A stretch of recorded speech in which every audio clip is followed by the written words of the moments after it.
This is a photograph I took today in Asda, showing our beloved Assassin's Creed Mirage for the bargain price of £24. And now if we hover over into the game, we can see this, the upgrade bundle, which is more expensive than the game. It's fair to say, I think, that the hype for Assassin's Creed Mirage died on impact. There wasn't any major story expansions to keep the longevity of the game going. But that's not to say the game didn't have DLC, because it most certainly did. In this video we are going to be talking about whether we think these DLCs are worth it for the price, and spoiler alert, they're not. Yes, that's right, I am another YouTuber doing a rant on microtransactions, and for a game that was marketed as being a small single player experience, the fact that they even put microtransactions in to begin with, I think is a bit of an insult, let alone the perks and benefits that we'll later see that they give you.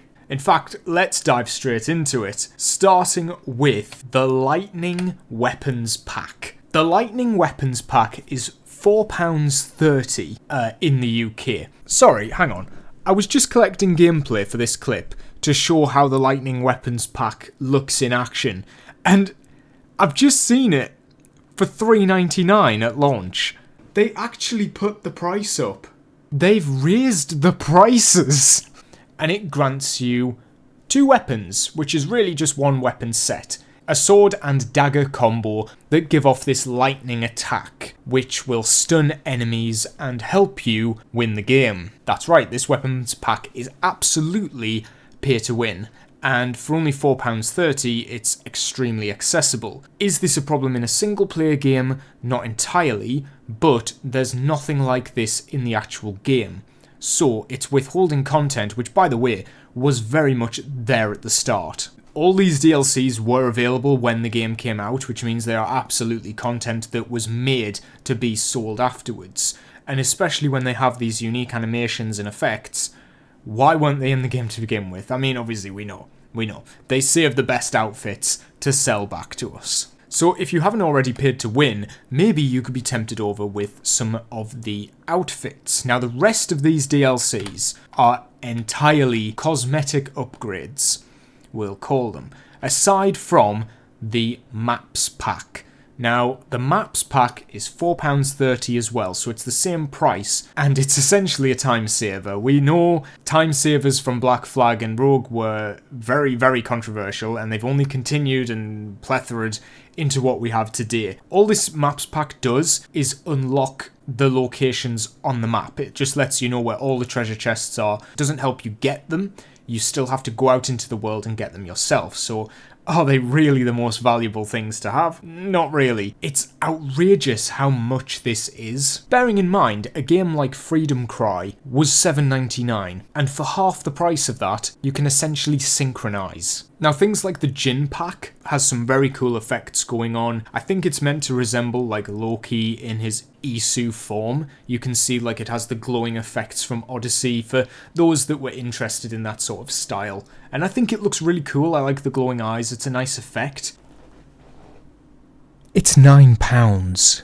This video really is just going to be me ranting about the prices. I don't mind putting in cosmetics, I really don't. I think cosmetics are perfectly fine, and it's in a single player game where they matter even more. Putting in cosmetics that not only for a start break the lore of the game because the fantasy elements wrapped around this Isu mythology to try and sugarcoat it, but then you also charge it for such an extortionate amount of money. It's a third of the price of the game. Think of how long it took to make Mirage. Let's say it had a 2 to 3 year development cycle. How long did it take to make this outfit?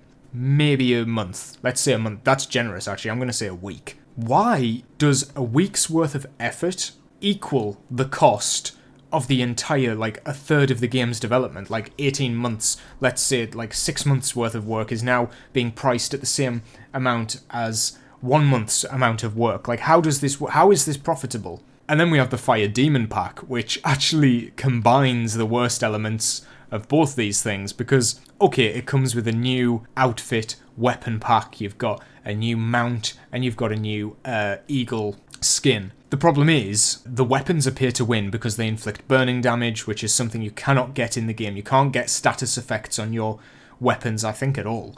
So to have this is not just cheating, it's pay to win, absolutely pay to win, and it's $12.99. $12.99. Which is ridiculous. That is like, for that amount of money you would expect so much content. There have been entire Assassin's Creed DLCs that are cheaper than this. Freedom Cry is cheaper than this. The Da Vinci Disappearance is cheaper than this. The Hidden Ones is cheaper than this. The Fate of Atlantis, each of those episodes individually, cheaper than this.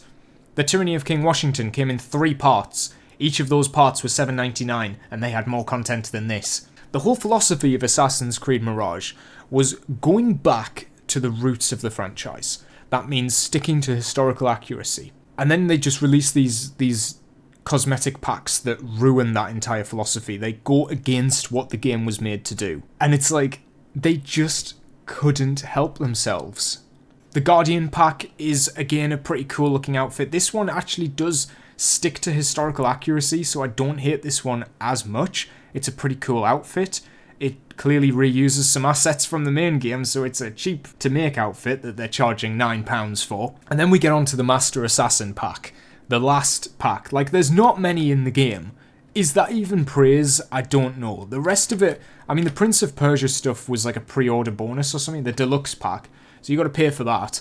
I don't mind that because it's a crossover and whatever. They got to earn the money off the license. The rest of it's all Ubisoft Connect. I am a massive fan of Ubisoft Connect, actually. I think it's really good that they have so much content that you can unlock by playing the game. That's like, that's what it all should be. And it's the stuff you want. It's the legacy outfits. It's all the stuff that, you know, people want to see, you can get just by playing the game, and I think that's great. And, you know, Mirage has a really good set of outfits. The Master Assassin pack is a black and gold recolor of Rosham's outfit, the Mentor's outfit, and Basim's Initiate and Assassin robes. So you're getting 4 outfits. Okay, for £9, it's the price of 1 outfit in this game, or 4 recolors. I think I know which one I would prefer. These are outfits that, when the game came out, were not all in the game. The Mentor's robes and Rosham's... I turned into Rosham there. Rosham's robes were released in white and red, her typical robes. The Mentor outfit was released in white and red as well, which was weird because in the game it was black. So we've still to this day not got a traditional version of that costume. But this is almost like teasing people by saying if you want any version of those outfits at all, you have to get this one. You have to get them all bundled in. And I get that it's like, okay, it's the 15th anniversary or whatever, so we're going to do a pack that's themed around the colours of the 15th anniversary, the gold and black that they were using to promote it. Why not just sell us a dye pack for like 99 pence? You know what I mean? Like, is that too much to ask? And we shouldn't allow this. Like, I think when it came to Assassin's Creed Origins and Odyssey and having to pay real money to get these cosmetics, got so much flack, and yet people seem to have completely ignored that it was also in Mirage. Like, they have not stopped, and this will not stop. They are continuing it, even in a game that is considered, let's be honest, a spin-off, a quick cash grab for traditional fans, has so much monetization in it, so much more monetization in it. Not only does this go against the philosophy of the game, which I knew they would do, I knew this game would have microtransactions, but it just doesn't tide well for the future, and they are prices that undermine the price of the actual game. I don't know how much the Prince of Persia stuff is to buy on its own, because I got the deluxe edition, so I got this for free.